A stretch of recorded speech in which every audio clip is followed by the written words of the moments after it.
Assalamualaikum warahmatullahi wabarakatuh.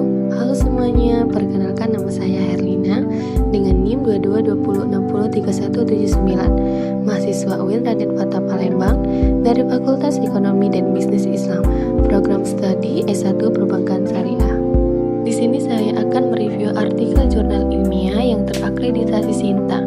Yang pertama ada prediksi kebangkrutan model Altman J-Score, studi pada perusahaan telekomunikasi di Bursa Efek Indonesia yang terakreditasi Sinta 3. Artikel ini ditulis oleh Herman Valeni dan Ridianti Erdika Kusuma.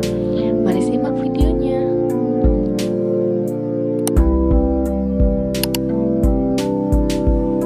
Selanjutnya ada tujuan penelitian.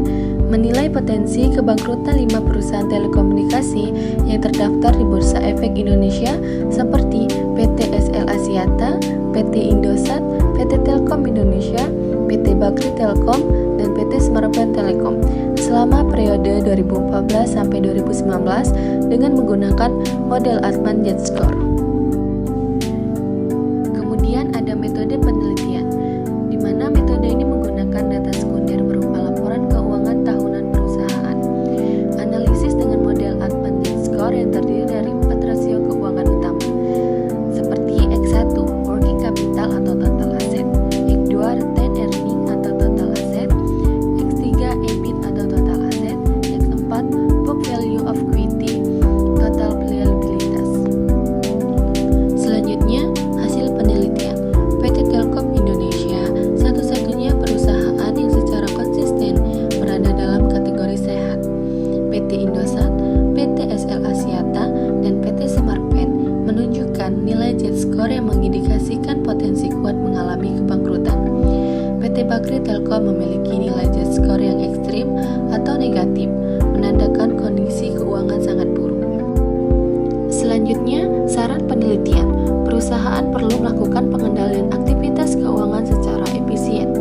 Investor sebaiknya memilih perusahaan dengan indikator keuangan sehat untuk meminimalisir risiko. Dan yang terakhir, kesimpulan pada penelitian ini. Hanya PT Telkom Indonesia yang memiliki kinerja keuangan sehat. 4 perusahaan lainnya menunjukkan risiko kebangkrutan, terutama PT Bakri Telkom yang berada di zona merah secara ekstrim.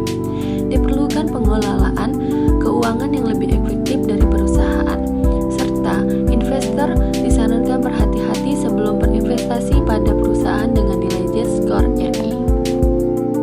Berikutnya ada artikel jurnal ilmiah dengan judul Analisis Kinerja Keuangan Menggunakan EVA, Market Value Added dan Financial Value Added pada perusahaan makanan dan minuman di Indeks Kompas 100 BEI periode 2018 sampai 2020. Ditulis oleh Marano Paledung, Herman Karamoy, Victorina Zetirayon. Selanjutnya ada tujuan penelitian. Menilai kinerja keuangan 6 perusahaan makanan dan minuman yang terdaftar di Indeks Kompas 100 BEI periode 2018 sampai 2020 menggunakan 3 pendekatan berbasis nilai tambah seperti Economic Value Added, Market Value Added, dan Financial Value Added.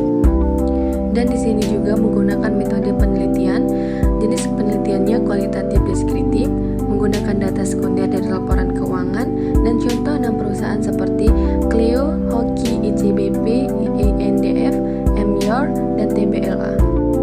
Kemudian ada hasil penelitiannya.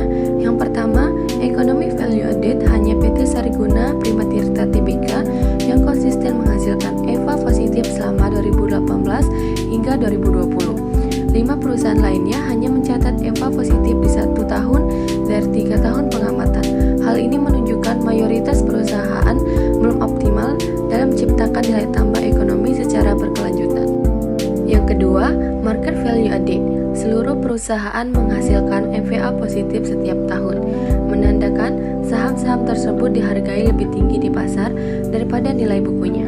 PT Indofood CBP Sukses Makmur Tbk mencatat EVA tertinggi.